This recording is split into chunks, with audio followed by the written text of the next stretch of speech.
Welcome back, and we are still with big break champion Greenbrier Mark Silvers, Savannah man. Mark, we got into some of the the little secrets about the big break that viewers and people like us just wouldn't know readily.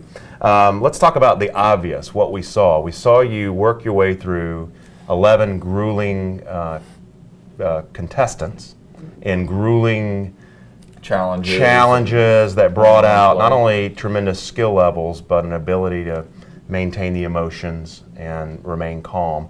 So you work through those without an elimination challenge to face the NCAA champion in 2006, I believe. 2005. 2005, yeah. James Lepp, who became a pretty interesting and engaging contestant on the show. And it made for a really interesting final, I thought, because your styles are very different, swings are very different, just in general, your nature. So it's set up for a great final. Walk us through that. Yeah, you know, James is one of those guys where he was had a very successful amateur career, 4-time All-American in college, won the national championship, won twice on the Canadian tour. I mean, you could go on and on and on. Yeah. And he'd kind of fallen out of love with the game and started a shoe company called Kicker, which is doing very well, and had kind of wanted to re-spark his golf career. And you could see, you know, from the beginning of the show, he was a little rusty, but he kept building and snowballing confidence. And that's, you know, somebody who you know, knows how to get it done under pressure. It's always, you never really want to have to come face to face with somebody like that. You know, it was one of those things where James is a great guy. We still talk all the time, but you're like, yeah, I wouldn't mind seeing him not in the finals. Get knocked off.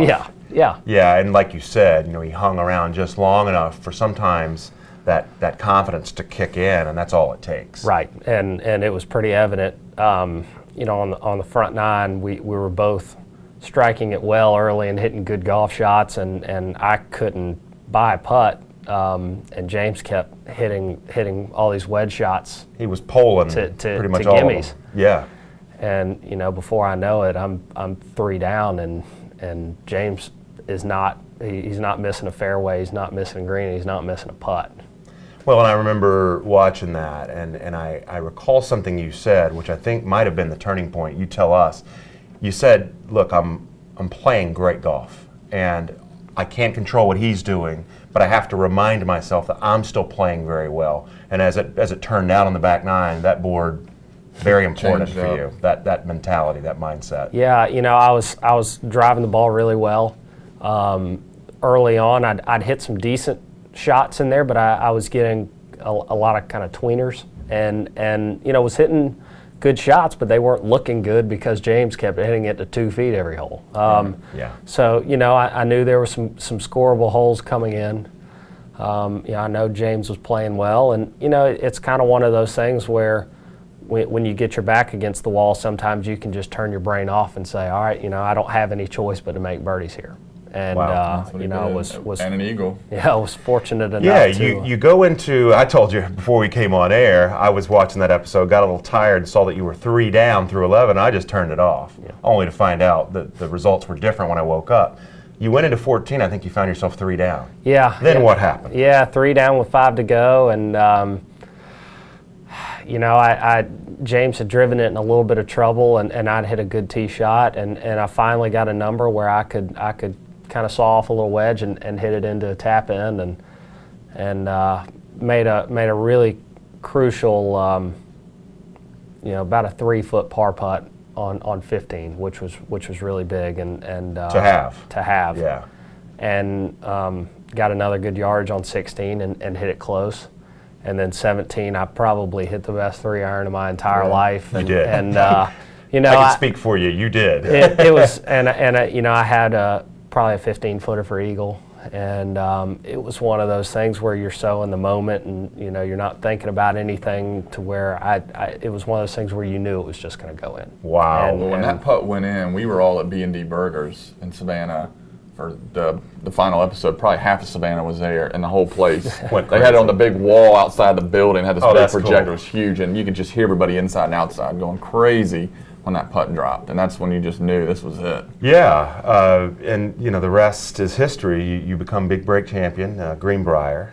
We've talked about some of the perks that have come with that. What now for you, Mark? Where do you go from here? Well, you know, the show was big for me as far as confidence and you know, seeing how well I handled the pressure, and I was able to play well. I played on the NGA Tour last year and was able to finish the season out strong, and I'd never actually been able to get through first stage of Q school until this past year, and I got to finals, and wow. I played solid for the 6 days. I didn't have the one low round that I kind of needed, but just missed out on full status on web.com. So I'll be conditional, but I have a really good status so far, so it's looking like I'll get in the next 2 events after Panama. So you're heading out to Panama now, right? Well, I'm heading to, I'll head to Bogota next week, and then down to Chile following that. That'd be nice. Wow. Yeah. Nice trips. Well, we're going to be following your career, obviously, with great interest. And thank you. And I know, you know, Chris, you mentioned, you know, I said before jokingly, you left Savannah before the show, just another bum on the bus, and came back a big celebrity. But we're thrilled that you took your time to come over here and share with our viewing audience your experience firsthand. It's a pleasure. Thank y'all very much for it's a having me. pleasure. I Oh, really you bet. appreciate it. Yeah, and like I said, we're going to be watching you pretty close, and as I know you are, tune in to NBC, I believe it is. NBC will be covering the Greenbrier tournament. I believe so. I believe so, yeah. Tune in to whoever and check Mark out.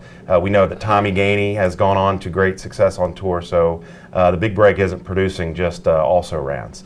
Thank you so much to Chris Hendrix and my guest for joining us. That's all for this week on Golf Weekly. We'll see you next week.